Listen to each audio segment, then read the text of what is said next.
Google waxay shaacisay laba maalin ka hor taleefankeeda cusub ee Google Pixel 5a 5G oo qiimihiisu yahay $449 taas oo ka dhigaysa qiimo dhimistii labaad ee sanadkan ay shirkaddan sameeyso. Muuqaalkan ayaan uga hadli doonaa ku soo dhawaada. subscribe sar channelka sidoo kale gambaleelka furo si fiidii walba kugu soo dhaco. السلام عليكم ورحمة الله تعالى وبركاته صاحبي الميلو بوجوكتان يسول بونو مقليسان وإسلامي ولكن عبي داهر مقال كان وحنو غادل دونا تلافك عصوب شو صارت شركة جوجل جوجل بيكسل 5a 5G هذا التلافك كان أي لم دا تلافك يسوس صارين سندي هوري جوجل بيكسل 4 هذا ولا بس ولا اسودين سا محافر كود حيل لبضان تلفون oo aanu hadli doono muuqaalkan gudihiisa insha Allah iyo maxaa ku kalifay ama sababay in shirkaddan soo saarto telefoon u eg telefonkii sanadii hore soo saartay. Haddii aan ku hormarno mid koowaad oo tayada ah, Google sida caadada ah teleefanadeeda waxay telefoon aad u quality fiican oo features fiican leh. sidaas la mid ah waxay telefoonkan cusub ee Google Pixel 5a 5G ku soo dareen features uusan lahayn Google Pixel 4 waxay horumariyeen oo kala processka iyo waxyaabo badan.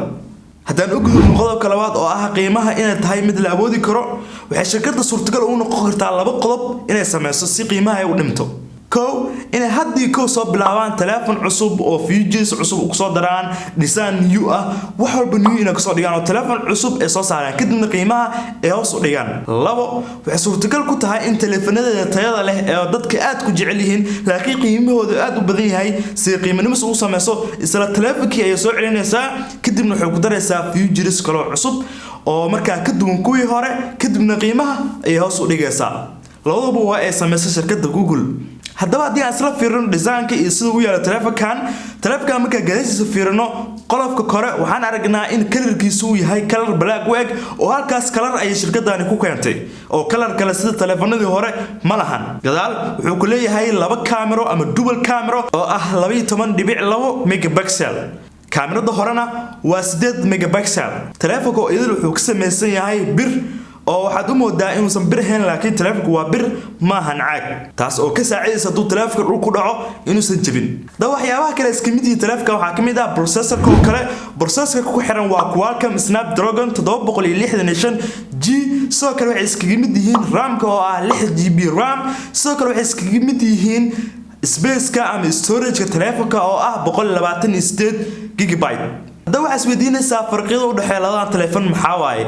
farqiyada u dhexeeya waxaa ka mid ah kow waxaa la horumariyay bateriga oo laga dhigay 4680 mAh. tanina waxay ka dhigaysaa in telefoonkan uu ka mid yahay telefoonada Google soo saarto kuwooda ugu bateriga fiican. xaqiiqdii aad bay u kordhiyeen. haddii aan fiirno cabirka telefoonka ama shaashada telefoonka waxay shirkadda Google ka soo dhigeen 6.34 inch halka uu Google Pixel 4 uu ka ahaa 6.2. tan waxay ka saacidaysaa waxyaabo badan sida gameska oo kale marka game ciyaaraysa sidoo kale in cabir fiican aad taqaanaa qaab view fiican oo arkaysa gameka sidoo kale waxay ka saacidaysaa muuqaalada 4K marka daawanaysid in cabir fiican aad ku helaysid. Google middan waa uga mahad celinayaa waxaa leeyahay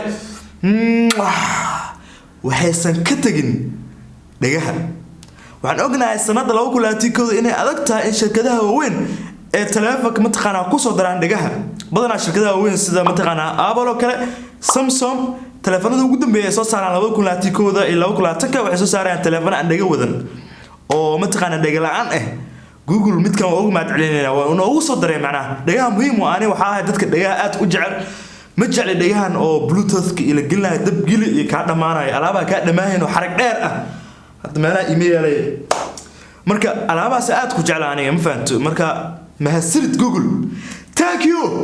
haddaba telefoonkan waa IP67 water resistant wuxuu iska caawin karaa biyo.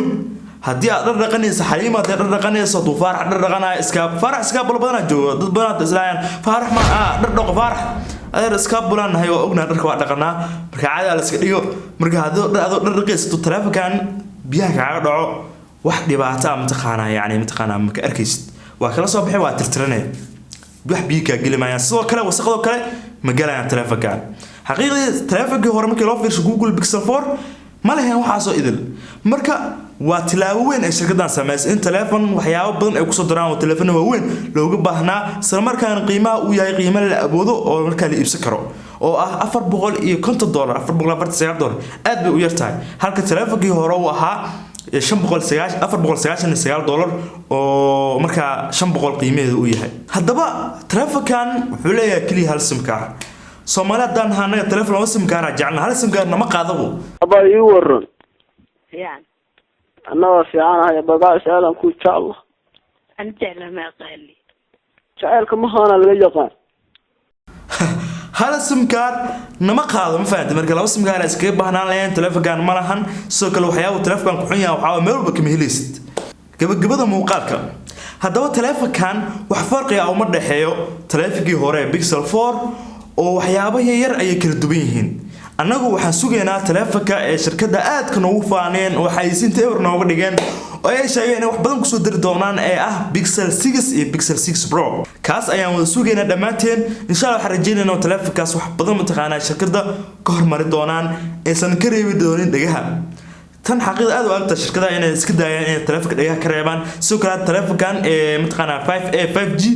waxyaabo leeyahay waxa ka mid ah chargerka shirkadda weyn chargerka ka reebaan laakiin shirkadda maanta way noo soo raacisay telefoonkan waxaas dhan uu wataa marka